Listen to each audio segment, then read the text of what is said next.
Let us start a session. आज के session में हम 23rd एंड 24th में के करंट अफेयर्स को पढ़ने वाले हैं। जैसे कि श्रीनिवास आर कुलकर्णी, जिन्होंने जीता है शॉ प्राइज इन एस्ट्रोनॉमी।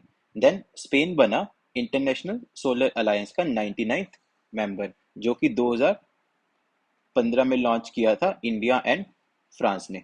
तो 2015 में इंडिया एंड फ्रांस ने इंटरनेशनल सोलर को ज्वाइंटली लॉन्च किया था। So let us learn all this current affairs together. First is Indian origin US scientist Srinivas R. Kulkarni wins prestigious Shaw Prize in Astronomy. Srinivas R. Kulkarni, an astronomy professor with Indian roots who now lives in the US. तो अभी ये US में रहते हैं but इनके roots India से हैं। Has been given the prestigious Shaw prize in astronomy for 2024. He is known for being one of the first people to study millisecond pulses, gamma ray bursts, supernova and other changing celestial events. तो ये one of the first people हैं जिनको millisecond pulses, gamma ray burst, supernova and changing celestial events के बारे में study किया है इन्होंने। In 2002 the Hong Kong philanthropist Run Run Shaw, तो हांगकांग के फिलैंथ्रोपिस्ट थे रंडन शॉ, उन्होंने शॉ प्राइज स्टार्ट किया था एज एन इंटरनेशनल अवार्ड। तो ये भी फैक्ट हमें याद रखना है कि 2002 में ये प्राइज स्टार्ट हुआ था। People who have made important achievements in astronomy, life science and medicine and mathematical science are honoured with this award. तो चार फील्ड्स में ये अवार्ड दिया जाता है: astronomy, life science, medicine and mathematical sciences. Next is Australia to host AFC women's Asia cup 2026। तो Australia host करेगा Asian football confederations women Asia cup 2026। The Asian Football Confederation has recently announced the host of 2026 and 2029 Women's Asia Cup। तो 2026 का host करेगा Australia, 2029 को host करेगा Uzbekistan. तो दोनों हमें याद रखने हैं, 2026 को कौन होस्ट करेगा एंड 2029 को उज्बेकिस्तान होस्ट करेगा। This was announced by the AFC executive committee at a meeting held in Bangkok, Thailand. तो एशियन फुटबॉल कॉन्फेडरेशन की एग्जीक्यूटिव कमेटी की मीटिंग हुई थी इन बैंकॉक, थाईलैंड। तो इस फैक्ट को भी हमें याद रखना है। तो इसी के साथ साथ हमें यह भी पता होना चाहिए कि last time AFC world cup हुआ था 2022 में, और ये कहाँ हुआ था, और ये हुआ था इंडिया में। तो हमारे लिए बहुत इंपॉर्टेंट है कि ये एएफसी वुमेन एशिया कप 2022 में इंडिया में हुआ था और इसे जीता था चाइना ने। इसे जीता था चाइना ने, जो कि इनका 9th टाइटल था। तो चाइना का ये 9th टाइटल था। तो ये भी फैक्ट हमें याद आना चाहिए। Next is Spain becomes 99th member of International Solar Alliance.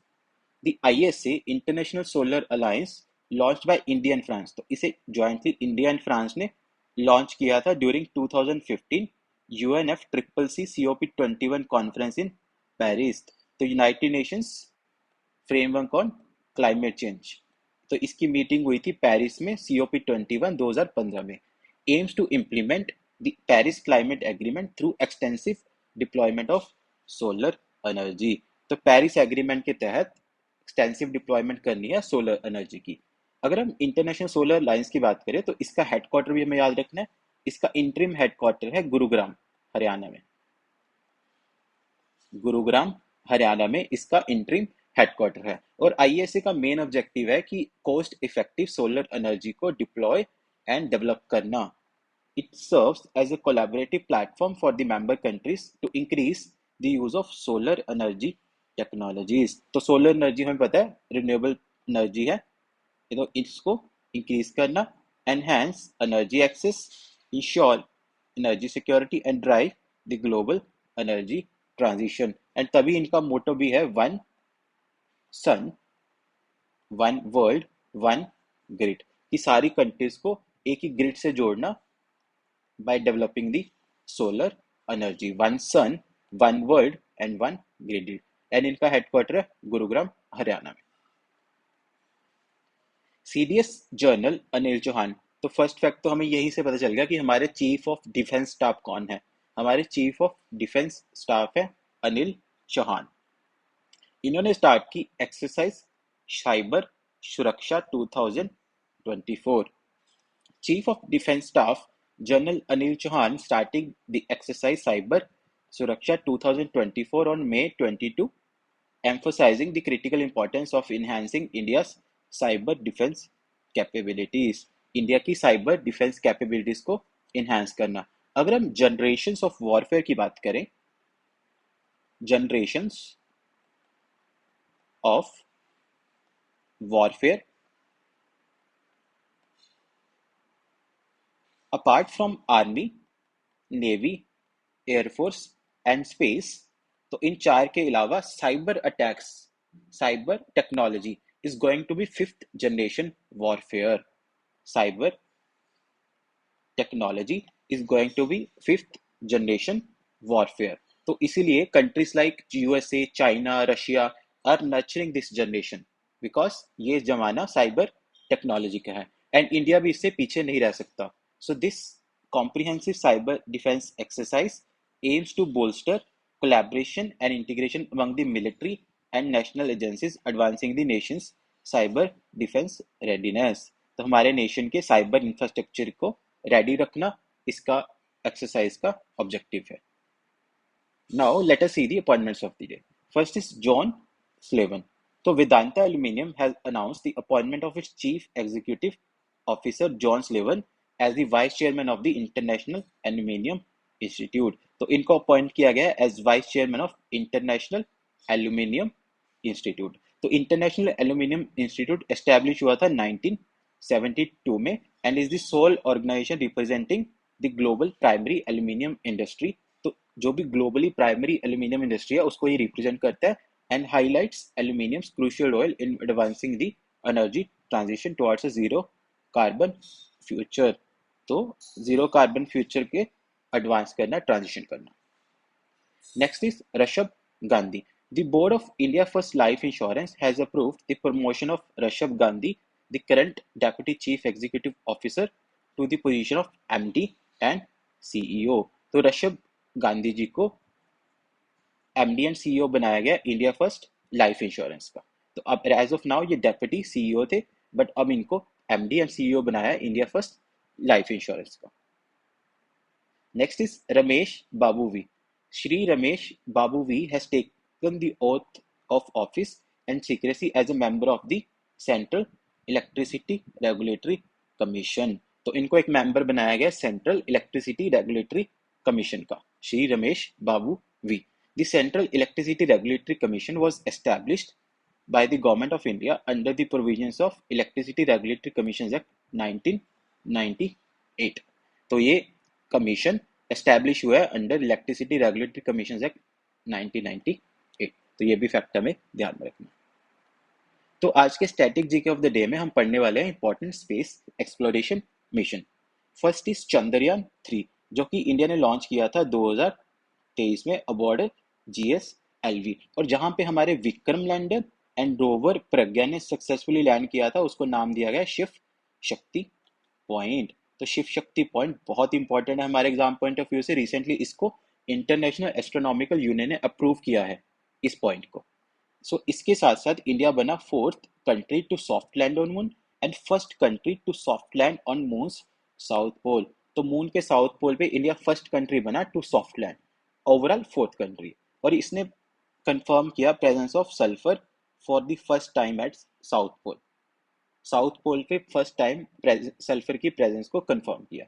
अगर हम लैंडर विक्रम लैंडर के पेलोड्स की बात करें तो इस पे 4 पेलोड्स थे, रामभा, चेस्ट, इल्सा एंड एलआरए. तो एग्जाम में सिंपल सा क्वेश्चन आएगा कि रामबा, चेस्ट, इल्सा एंड एसआरए किसके पेलोड्स थे. तो उसमें डिफरेंट मिशन होंगे, Chandrayaan, Gaganyaan, Aditya L1 and juice mission. तो हमें याद रखना है रामबा, चेस्ट, इल्सा एंड एलआरए ये थे लैंडर के पेलोड्स. उसके बाद रोवर में 2 पेलोड्स थे, LIBS and APXS. LIBS and APXS. Next is Aditya L1 mission जो कि है इंडिया का first space based mission to study the sun. तो आदित्य L1 मिशन हमने इसी साल लॉन्च किया जनवरी में और ये इंडिया का फर्स्ट स्पेस बेस्ड मिशन है टू स्टडी द सन. और इसको लॉन्च किया था on board PSLV XL and will be placed in a halo orbit around L1 point. तो इसको प्लेस करेंगे L1 पॉइंट, लेग्रांजे बोलते हैं इसे, लेग्रांज पॉइंट. तो इसीलिए इसका नाम बना आदित्य L1 मिशन, और इसमें 7 पेलोड्स थे। इसके 7 पेलोड्स थे: SUIT, VELC, SoLEXS, HELIOS, ASPEX and PAPA. तो ये भी पेलोड्स हमें याद रखने हैं। नेक्स्ट इज गगनयान मिशन, जो कि है इंडिया का human space flight programme. India first human space flight programme that is design to carry 3 people. तो 3 लोगों को ये लो अर्थ ऑर्बिट पे at 400 kilometre for up to 7 days carry करेगा on board GSLV Mark 3 LVM-3 rocket. तो it is India first human space flight programme design to carry 3 people to low earth orbit at 400 kilometre altitude for up to 7 days। और इसमें 3 phases में इसको achieve किया जाएगा। तो total 3 phases में इसको अचीव किया जाएगा: गगनयान 1, गगनयान 2 एंड गगनयान 3। तो गगनयान 1 होगा अनक्रूड। तो ये अनक्रूड टेस्ट फ्लाइट होगी, इसमें कोई भी लोग नहीं जाएंगे। Uncrewed test flight.